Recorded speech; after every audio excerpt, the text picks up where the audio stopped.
Hello students, आज के इस वीडियो में हम लोग समन्वी, ये जो क्लास 4 का हमारा बुक है उसी का 15 नंबर चैप्टर है कबीर के दोहे।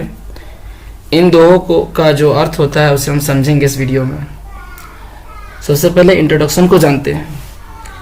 कबीर के दोहों में जीवन की सच्चाई छिपी हुई है। हम सभी जानते हैं जो कबीर है, महान संत कबीर थे। इनकी जो दोहे होते हैं उनमें जीवन की सच्चाइयाँ छिपी हुई होती है। इन दोहों से जीवन जीने का जो कला होता है उसका ज्ञान हमें होता है। तो चलिए कुछ दोहों को जानते हैं, उनके अर्थ को जानते हैं।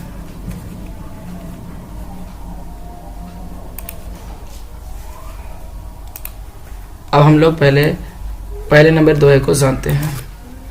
इसमें कबीर कहते हैं, ऐसी बानी बोलिए मन का आपा खोए, औरन को शीतल करे आपहु शीतल होए।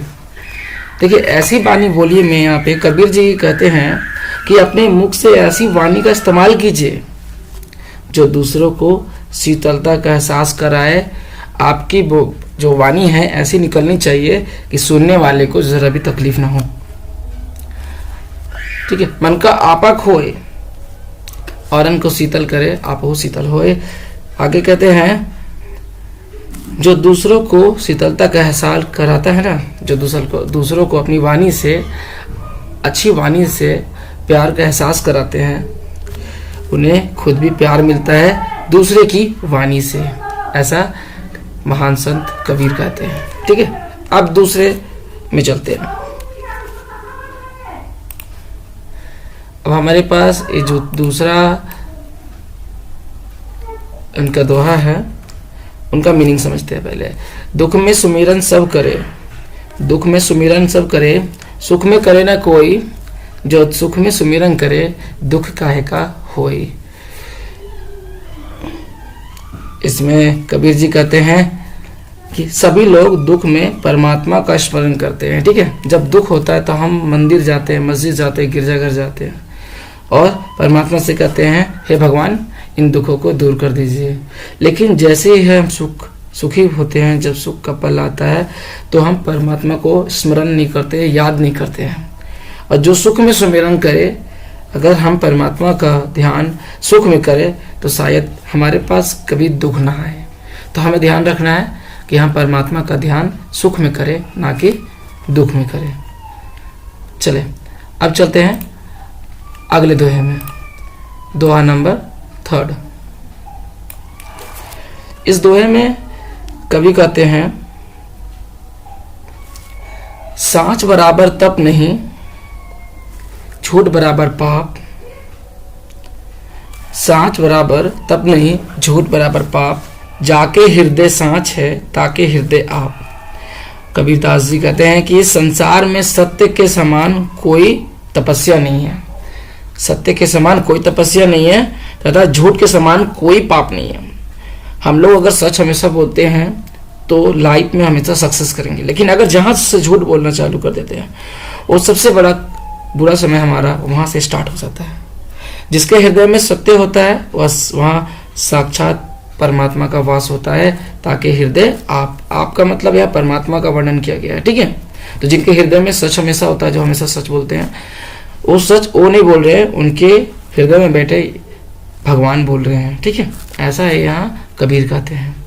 हम लोग चौथा नंबर जो 4th नंबर जो हमारा उनका वाणी है, यानी कि ये जो इनका दोहा है, इस पे चलते हैं।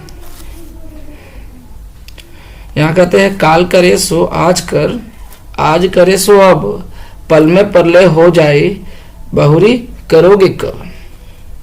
कबीरदास जी कहते हैं कि जो कार्य कल करना चाहते हो वह आज ही पूरा कर दो, और जो कार्य आज करना चाहते हो उसे अभी ही पूरा करो। क्यों? क्योंकि कल कभी नहीं आता है, बात कभी नहीं होता है। पल भर में जीवन समाप्त हो जाएगा, फिर तुम अपने उस कार्य को कब कर पाओगे पता नहीं, जीवन कब खत्म होगा, समय किसी ने देखा है। ठीक है, अब हम चलते हैं दोहा नंबर 5 में। हमारे पास दोहा नंबर 5 जो है, इसमें गुरु गोविंद दो खड़े काके लागू पाए, बलिहारी गुरु आपने गोविंद दियो बताए।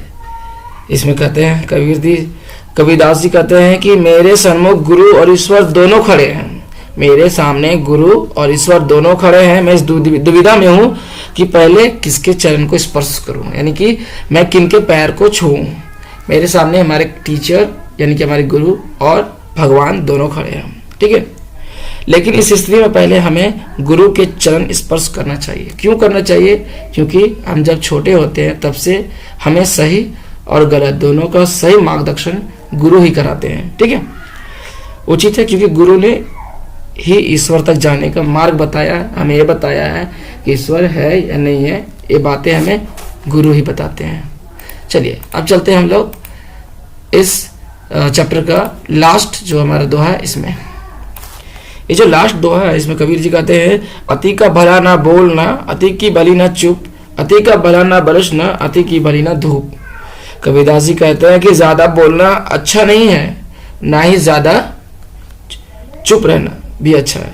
जैसे ज्यादा बारिश अच्छी नहीं होती है ना, वैसे ही ज्यादा धूप भी अच्छी नहीं होती है। तो हमें उतना ही बोलना चाहिए जितना हमारे लिए बेहतर होगा। तो बच्चों, आई थिंक आप सभी को समझ में आया होगा कबीर जी के दोहे का जो भावार्थ होता है, अर्थ होता है, उसके बारे में। आज की वीडियो में बस इतना ही। अगर आपको इस वीडियो का क्वेश्चन आंसर चाहिए तो कमेंट करें। मिलते हैं नेक्स्ट वीडियो में, तब तक के लिए बाय बाय बच्चों।